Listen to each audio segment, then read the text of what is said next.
Good morning student. जो आज आपका चैप्टर है वो है कोज़र का संघर्ष का सिद्धांत। देखिए, संघर्ष का सिद्धांत मैंने इससे पहले भी पढ़ाया था आपको, डेरेनडॉर्फ का। और ये संघर्ष का सिद्धांत, इसे हम संघर्ष का सिद्धांत क्यों कहते हैं, ये संघर्ष क्यों आया और ये थ्योरी कहां से आई। मैंने आपको बताया था 1960 से 70 का दशक जो था कहीं ना कहीं प्रकार्यवादियों का था। पार्सन्स ने प्रकार्यवादी सिद्धांत दिया था, जिससे कहीं ना कहीं डेरेनडॉर्फ, कोज़र, ये सब लोग जो थे संतुष्ट नहीं थे। उन्होंने कहा, बोला था कि समाज में सिर्फ प्रकार्यवादी संरचना पाई जाती है और समाज में सब कुछ सही चल रहा है, जबकि कोज़र और डेरेनडॉर्फ का मानना था कि समाज में उथल-पुथल चल रहा है। मैंने तुम्हें लास्ट टाइम डेरेनडॉर्फ बताया था, तब भी बताया था संघर्ष के लिए वास्तव में अगर हम देखें संघर्ष क्या है, संघर्ष को हम स्थानीय स्तर से लेकर और राष्ट्रीय और अंतरराष्ट्रीय स्तर तक समझ सकते हैं। हाल ही में जो यूक्रेन और रशिया का युद्ध चल रहा है वो भी तो संघर्ष है। हम अभी अक्सर देखते हैं सांप्रदायिक दंगे विभिन्न स्थानों पे। अभी वाराणसी में एक मुद्दा चल रहा है मंदिर और मस्जिद को लेकर। ये सब क्या है, ये संघर्ष के बीज रहते हैं इसमें। तो कहीं ना कहीं आपसी मनमुटाव, लड़ाई झगड़ा और तनाव, इनके लिए संघर्ष शब्द का प्रयोग किया जाता है। किसके लिए, फिर से रिपीट कर रही हूं, लड़ाई झगड़ा, मनमुटाव, तनाव, इनके लिए संघर्ष का शब्द का इस्तेमाल किया जाता है। आज हम पढ़ने जा रहे हैं लुईस कोज़र का संघर्ष का सिद्धांत। देखिए, सबसे पहले अगर हम बात करें लुईस कोज़र की, इनका जन्म जर्मनी के बर्लिन में 1913 में हुआ था और आपने समाजशास्त्र के क्षेत्र में शिकागो विश्वविद्यालय और अन्य विश्वविद्यालयों में कई जगह कार्य किया। कोज़र ने संघर्ष के बारे में जो कहा है आज रेलेवेंट भी माना जाता है आज के संदर्भ में। उन्होंने कहा था सिर्फ प्रकार्यवाद ही समाज की व्यवस्था का अंग नहीं है, संघर्ष भी सामाजिक व्यवस्था का अंग है। वो कैसे, अभी मैं बताती हूँ। टर्नर एक समाजशास्त्री थे। टर्नर ने कहा है कि जो कोज़र ने संघर्ष का सिद्धांत दिया है, उन्होंने इसे बोला है संघर्ष का प्रकार्यवाद। देखो, प्रकार्य किसे कहते हैं, प्रकार्य वे अवलोकित परिणाम हैं जो सामाजिक व्यवस्था में अनुकूलन और सामंजस्य को बढ़ावा देते हैं। ध्यान से समझना, थोड़ा प्रकार्यवाद पढ़ा रही हूं क्योंकि कहीं ना कहीं टर्नर ने कोज़र के संघर्ष के सिद्धांत को संघर्ष का प्रकार्यवाद कहा था। क्या कहा था, संघर्ष का प्रकार्यवाद। ऐसे में प्रकार्यवाद को फिर से रिमाइंड कराना जरूरी है तुम्हें। मर्टन ने कहा था, मर्टन की एक प्रकार्यवाद की डेफिनेशन आप लोगों को बता रही हूं मैं। मर्टन ने कहा था कि प्रकार्य वे अवलोकित परिणाम हैं जो सामाजिक व्यवस्था में अनुकूलन और सामंजस्य को बढ़ाते हैं। कहने का मतलब, प्रकार्य वे छुपे हुए परिणाम हैं जो सामाजिक व्यवस्था यानी सोशल सिस्टम में, अनुकूलन कहते हैं एक दूसरे के साथ मिलजुल कर रहना, सामंजस्य कोऑर्डिनेशन। हम कहते हैं ना फुटबॉल टीम है, क्रिकेट टीम है, ये कहीं ना कहीं कोऑर्डिनेशन से काम करती है कि तू फील्डिंग का काम करना, मैं बैटिंग करूंगा, मैं पीछे विकेट कीपिंग का करूंगा, तो मैच को जीता जा सकता है। कोऑर्डिनेशन किसी भी टीम वर्क के लिए बहुत इंपॉर्टेंट होता है। तो जहां मर्टन ने प्रकार्यवाद के विषय में कहा था कि प्रकार्य वे अवलोकित परिणाम है जो सामाजिक व्यवस्था में अनुकूलन और सामंजस्य को बढ़ाते हैं।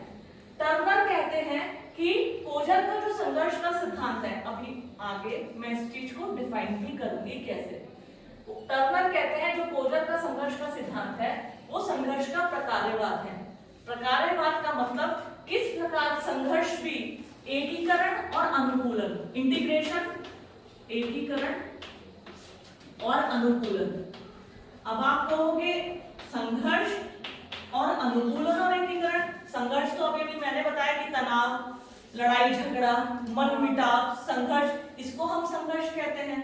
लेकिन कोज़र के संघर्ष के सिद्धांत में कहीं ना कहीं जो उन्होंने अपनी पूरी थ्योरी दी है, पूरा संघर्ष का सिद्धांत दिया है, उसमें कहीं ना कहीं उन्होंने इस चीज पर भी बल दिया है। इस पर, एकीकरण पर, अनुकूलन पर। उन्होंने कहा है कि संघर्ष जो होता है, किसने, कोज़र ने, संघर्ष कई बार हमारे समाज में एकीकरण और अनुकूलन को भी बढ़ाता है।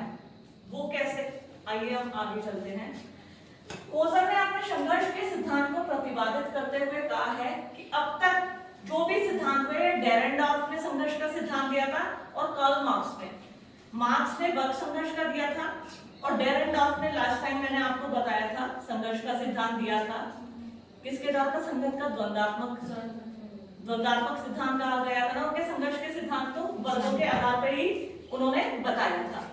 तो वो कहते हैं कि मैं नहीं मानता कि संघर्ष सिर्फ उथल पुथल ही करता है, क्योंकि कार्ल मार्क्स क्या कहते थे, दो वर्गों के बीच संघर्ष होता है और उस संघर्ष में वही व्यक्ति जीत पाता है जो लास्ट तक टिका रहता है, मतलब पूंजीपति वर्ग और श्रमिक वर्ग दोनों में अपनी मांगों को और अस्तित्व को बचाए रखने के लिए संघर्ष होता है।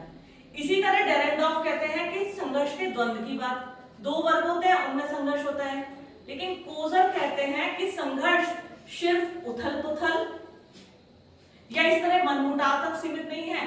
संघर्ष के कई बार ऐसे अनुकूल परिणाम भी हमारे सामने आते हैं जिस कारण उन्होंने इसे संघर्ष का प्रकारवाद कहा है।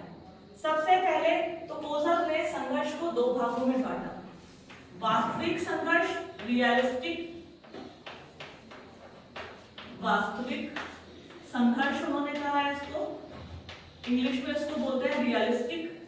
दूसरा अवास्तविक, नॉन रियलिस्टिक, अवास्तविक संघर्ष। देखो तुम्हारी ही लैंग्वेज में समझाती हूँ।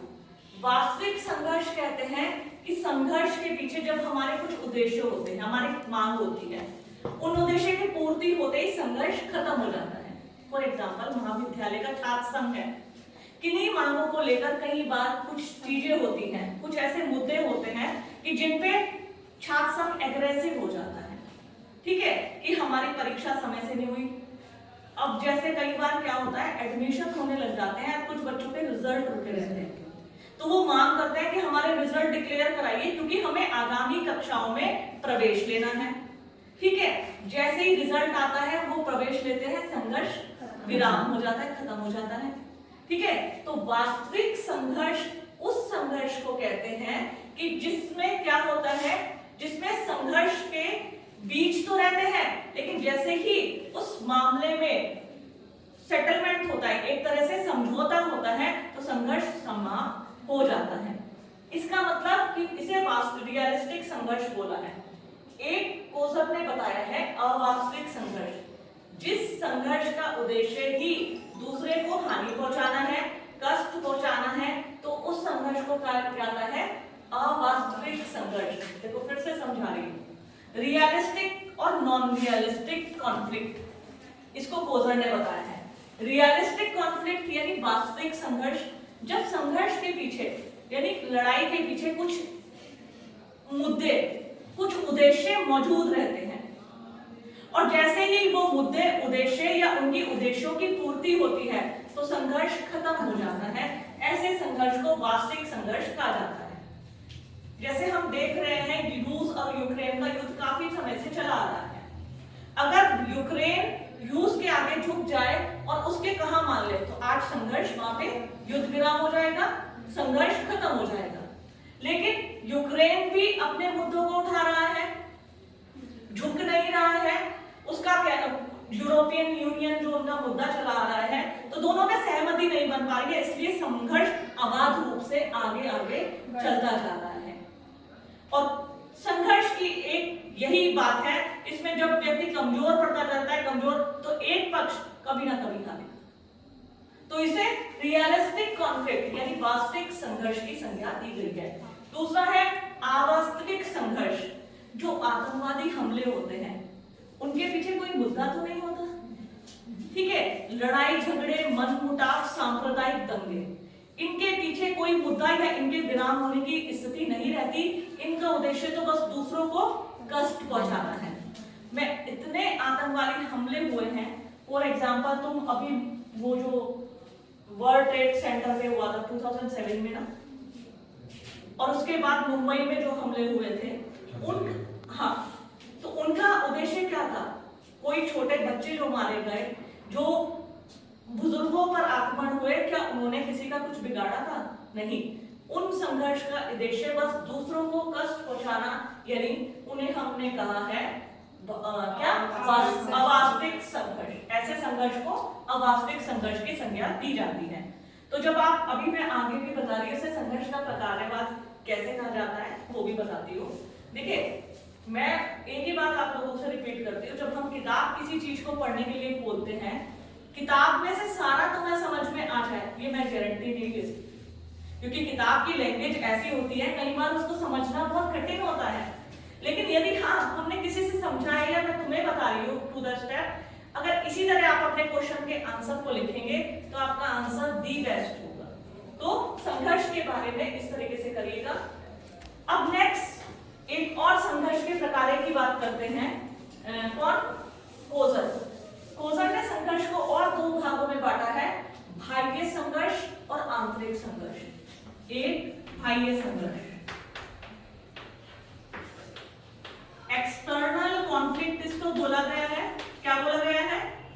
एक्सटर्नल कॉन्फ्लिक्ट, बाह्य संघर्ष। एक होता है आंतरिक संघर्ष। यहां तुम्हें पता चलेगा कि कोजर और टर्नर इसे संघर्ष का प्रकारवाद क्यों कहते हैं। देखो संघर्ष का प्रकारवाद किन्हीं चीजों के पीछे अच्छाइयों को ढूंढना, मेरी भाषा में प्रकार की तो मैंने अभी तुम्हें डेफिनेशन बताई थी, किताब वाली बताई थी कि प्रकार वह अवलोकित परिणाम है जो सामाजिक व्यवस्था में अनुकूलन और सामंजस्य को बढ़ाते हैं। ये तो है किताब की परिभाषा। लेकिन यदि अपने शब्दों में मैं तुम्हें बताऊं तो प्रकार कहते हैं वे छुपे हुए फैक्ट्स जिनके माध्यम से हमारी दोस्ती भाईचारा ये सब बना रहता है। ये मेरी लैंग्वेज है। अब ये कहते हैं कि संघर्ष का प्रकारवाद है कि संघर्ष में ऐसे बीज रहते हैं जो एकता, हमारे बीच में एकता, एकीकरण और अनुकूलन बढ़ाते हैं। तो आप कहोगे संघर्ष और एकीकरण और अनुकूलता, तो वो यहाँ आपको क्लियर हो जाएगा। देखो मैंने अभी बताया था कि कोजर ने संघर्ष के दो प्रकार और बताए हैं, बाह्य संघर्ष एक्सटर्नल कॉन्फ्लिक्ट और एक आंतरिक संघर्ष इंटरनल कॉन्फ्लिक्ट। बाह्य संघर्ष कहते हैं जब, जैसे फॉर एग्जांपल हमारा भारत है, जब चाइना भारत पर आक्रमण करता है या पाकिस्तान भारत पर आक्रमण करता है या जितने भी तुम पिछले इतिहास को खंगालो, जितने भी युद्ध हुए हैं, रिसेंटली जब 1999 में कारगिल का युद्ध हुआ था तब तुमने देखा था पूरा भारत एक हो गया था देश की सीमा पर जाने के लिए, या फिर जब जवानों की मृतकों के शरीर आते थे पूरे गांव के गांव, शहर के शहर उनके पीछे चल पड़ते थे। ऐसा हुजूम उठ पड़ा था कि हम सब सोच में पड़ गए कि हमारे भारत में इतना इंटीग्रेशन। जो भारत सांप्रदायिक दंगों के लिए, क्षेत्रवाद के लिए, जातिवाद के लिए, आपसी मनमुटाव के लिए, अक्सर नदी जल के बंटवारे को लिए, एक राज्य से दूसरे राज्य के बीच तनाव होता था, ठीक है, सीमाओं को लेकर एक राज्य के बीच दूसरे राज्यों में विवाद होता था, बोली और भाषा को लेकर विवाद होता था। उस भारत में जितना क्षेत्रवाद, संप्रदायवाद, जातिवाद था वो सारा मिट गया, वो सारा कहीं ना कहीं एकीकरण अनुकूलन में तब्दील हो गया जब 1999 का कारगिल युद्ध हुआ था। ये जीता जाता एक उदाहरण है। क्यों कहा जाता है इसे संघर्ष का प्रकारवाद, कि जब हमारा बाहरी देशों के साथ संघर्ष हुआ तो पूरा भारत एक उठ खड़ा हुआ था। लोग आर्मी में, इवन अगर तो मैं 1962 के युद्ध की बात करूं या फिर स्वतंत्रता संग्राम की बात करूं, पूरे सब लोग इस तरीके से साथ थे कि देश को आजादी मिल जाए, देश को अंग्रेजों से छुटकारा मिल जाए। या फिर जब पाकिस्तान के साथ युद्ध हुआ था, जब बांग्लादेश का समय था, तो यही सब चीज देखने को मिली थी कि संघर्ष भले ही हुआ था लेकिन उस संघर्ष का परिणाम हमारे आपसी भारत देश में एकीकरण और अनुकूलन पैदा हुआ था। जैसा कि मैंने अभी बताया है, तनाव किसके बीच नहीं रहता है। तो बाह्य संघर्ष ने कहीं ना कहीं समूहों को, पूरे जातीय समूहों को जोड़ डाला। वो आपसी मनमुटाव भुला बैठे, विभिन्न पार्टियां जो अलग थलग एक दूसरे पे लांछन, आरोप प्रत्यारोप, इनकी पूरी नदियां बहती रहती थी, वो सब बंद हो गए। और किसके कारण? ये बाह्य संघर्ष के कारण। तो बाह्य संघर्ष ने कहीं ना कहीं अपने देश के अंदर इंटीग्रेशन एंड कोऑर्डिनेशन, अनुकूलन और सामंजस्य और एकीकरण, इसको बढ़ावा दिया। इसलिए मेन रूप से कहा भी जाता है कि इसे लिविस-कोजर का जो संघर्ष का सिद्धांत है, इसलिए इसे संघर्ष का प्रकारवाद कहा जाता है कि हर विध्वंसकारी नहीं होता, कई बार जो संघर्ष होता है वो आपस में जोड़ता भी है, बनाता भी है, इसलिए इसे संघर्ष का प्रकारवाद कहा जाता है। फॉर एग्जाम्पल, आपने संघर्ष का दूसरा प्रकार बताया है आंतरिक संघर्ष, इंटरनल कॉन्फ्लिक्ट। आंतरिक संघर्ष का मतलब जैसे एक राज्य का पड़ोसी राज्य का लड़ना। तो जब क्या होता है, देखो फॉर एग्जाम्पल, घर में दो भाई रहते हैं, आपस में घर को लेकर झगड़ा, रसोई अलग अलग, दीवार खींच ली बीच में, फिर पड़ोसियों ने क्या किया, भाइयों के साथ तनाव शुरू कर दिया, तब दोनों भाई एक हो गए। जब पड़ोसियों ने उन्हें दबाने की कोशिश की, उनकी दीवार को नुकसान पहुंचाने की कोशिश की, जो आंतरिक उनका आपसी मनमुटाव था वो बदल गया, दोनों भाई एक हो गए। इसी प्रकार बहुत सारे एग्जाम्पल है हमारी सोसाइटी में।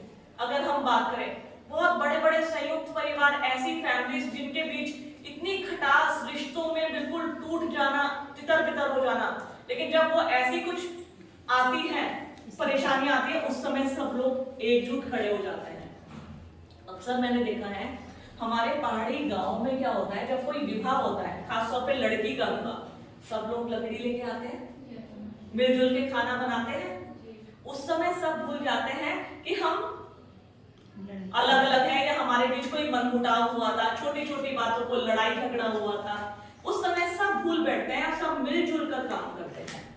कहने का मतलब ये है कि जो लिव्स कोजर ने संघर्ष के रूप बताए हैं, उन्होंने बोला है कि संघर्ष में ऐसे बीज मौजूद हैं जो समाज में एकीकरण, अनुकूलन, सामंजस्य इसको भी बढ़ाते हैं। इसलिए कोजर के सिद्धांत को, कोजर के संघर्ष के सिद्धांत को कहा जाता है संघर्ष का प्रकारवाद। और नेट का क्वेश्चन बता दो तुम्हें, नेट के में कैसे कैसे क्वेश्चन आते हैं, यही तब तुम लोग पूछते हो ना, किताबें अभी अक्सर आजकल ट्रेंड चल रहा है मेरे से रोज मैसेज पे नेट की किताब पूछने का। अगर तुम इसी क्लास में इन सब सिद्धांतों को पढ़ लो, इसमें सिर्फ 8 से 10 क्वेश्चन बनते हैं। और जो मेरे सामने आया हुआ क्वेश्चन है, तो बाह्य संघर्ष, आंतरिक संघर्ष की अवधारणा किसने दी, ये आया था। वास्तविक संघर्ष और अवास्तविक संघर्ष की अवधारणा किसने दी, ये नेट में आया हुआ है, पीसीएस में आया था। जब मैंने बताया ना सिविल सर्विसेज के टाइम में हमारे यहाँ प्रीलिम्स में ऑप्शनल सब्जेक्ट करते थे, अब तो सी सेट पैटर्न हो गया है। तो ये नेट में क्वेश्चन आए हुए हैं। संघर्ष के प्रकारवाद की बात, प्रकारवादी संघर्ष घुमा फिरा, देखो सीधे सीधे तो नहीं पूछेगा, तुमसे ये नहीं पूछेगा ए फॉर क्या होता है, एरोप्लेन होता है कि एप्पल होता है कि बॉल होती है, वो घुमा के पूछेगा कि एरोप्लेन जो उड़ता है आकाश में, उड़ के धरती पे उतर आता है, उतरने के बाद जो एरोप्लेन है वो किस अल्फाबेट से बना है। कहने का मतलब घुमा फिरा के पूछेगा तुमसे। तो संघर्ष के प्रकारवादी सिद्धांत की व्याख्या किसने की है, संघर्ष के प्रकारवाद की बात कौन करता है, पार्सन्स प्रकारवाद की बात करते हैं, तो प्रकारवादी संघर्ष की बात कौन करता है। इस तरीके से क्वेश्चन नेट में आते हैं। तो आप कक्षा में यदि इन सब चीजों की बारीकियों को समझो और अच्छे से पढ़ो, तो बहुत सारे क्वेश्चन इन्हीं में से निकल के आ रहे हैं। तो संघर्ष के प्रकारवाद में जो आपका आंसर होगा, आप आंसर को संघर्ष से शुरू करना सबसे पहले कि संघर्ष किसे कहते हैं, फिर उसके बाद आप बताना कि 1960 से 70 का जो दशक था वो प्रकारवाद का था। उसके बाद संघर्षवादी सिद्धांत अस्तित्व में आए, जिसमें डेरेंडॉर्फ और कोजर प्रमुख हैं। उन्होंने संघर्ष की सिद्धांत की बात की कि उन्होंने बोला कि जो हमारी सामाजिक व्यवस्था है, पूरा सोशल सिस्टम है, बिना संघर्ष के नहीं चल सकता, इसमें संघर्ष के बीच मौजूद अवश्य रहते हैं। तो जहां डेरेंडॉर्फ ने संघर्ष के द्वंद्व की बात की है, तो कोजर बात करता है संघर्ष के प्रकारवाद की। फिर आप बताना लुईस कोजर ने किस प्रकार संघर्ष के सिद्धांत को दिया, कौन सी किताब में दिया, ये मैं बताना भूल गई। The function of social conflict, ये किताब का नाम लिख लीजिए,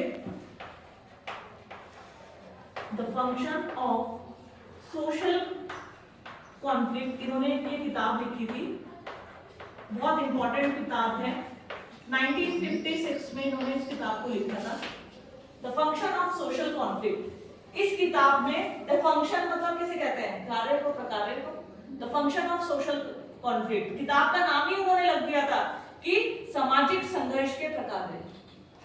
इस किताब में आप लोग संघर्ष को विस्तार से बताया। फिर आप बताएंगे कि अपनी किताब में संघर्ष के सिद्धांत को कहा। फिर कोजर के संघर्ष के सिद्धांत को संघर्ष का प्रकारवाद भी कहा जाता है। क्यों कहा जाता है? फिर आप बताएंगे, आपने संघर्ष के दो प्रमुख प्रकार बताए, वास्तविक संघर्ष और अवास्तविक संघर्ष। उनको एक्सप्लेन करेंगे, वास्तविक को और अवास्तविक को। फिर आप बताएंगे, आपने नेक्स्ट पैराग्राफ से इस संघर्ष को पुनः दो भागों में विभाजित किया, बाह्य संघर्ष और आंतरिक संघर्ष। इसको समझाने का, जब आप डिस्क्रिप्टिव क्वेश्चन लिखते हैं, समझाने का सबसे अच्छा तरीका है कि इनको करंट उदाहरणों से जोड़िए। रूस यूक्रेन से जोड़िए, या अभी डोकलाम विवाद भारत का चाइना के साथ, तुमने सुना ही होगा न्यूज में। न्यूज देखते हो? देखते हैं ना, गलवान घाटी, डोकलाम विवाद, और इधर ईस्ट हमारे उसमें चाइना के साथ हमेशा चलता रहता है। अरुणाचल प्रदेश में सीमाओं को लेकर विवाद। अभी हमने देखा है कि चीन ने पुल बना दिया है। तो ये सब क्या है? जब हमारे ऊपर पड़ोसी देश तो इनको आप उदाहरण में लिखिए, क्योंकि ये करंट उदाहरण है और ये बताएंगे हमारे स्टूडेंट को कितनी नॉलेज है टॉपिक के बारे में। तो इनके उदाहरण देके बाह्य संघर्ष और आंतरिक संघर्ष बताएंगे, और अंततः बताएंगे इसको संघर्ष का प्रकारवाद क्यों कहा जाता है। जैसे कि मैंने आपको भी बताया, हमारे बीच में मनमुटाव है। फॉर एग्जाम्पल, आपस में तुम्हारी क्लास में दो बन गए हैं, झगड़ा हो गया, फिर पता चला कॉलेज के दूसरे बच्चे लड़ने गए, पूरी क्लास एक हो गई। मैडम, अरे ये तो बिगड़ रहे थे आपस में, ये पूरी क्लास एक हो गई है। तो दैट इज कॉल्ड इंटीग्रेशन। ये है एकीकरण, अनुकूलन। हम आपस में कितना बिछड़ रहे, दो भाई बहन के बीच बहुत ज्यादा लड़ाई झगड़ा है, लेकिन बहन को बाहर किसी ने कुछ कह दिया तो भाई तुरंत गला पकड़ने पहुंच जाता है। क्या है ये? कहीं ना कहीं संघर्ष में एकीकरण और सामंजस्य इसके तर्क मौजूद रहते हैं। तो ये है लुईस कोजर का संघर्ष का प्रकारवाद। Thank you so much.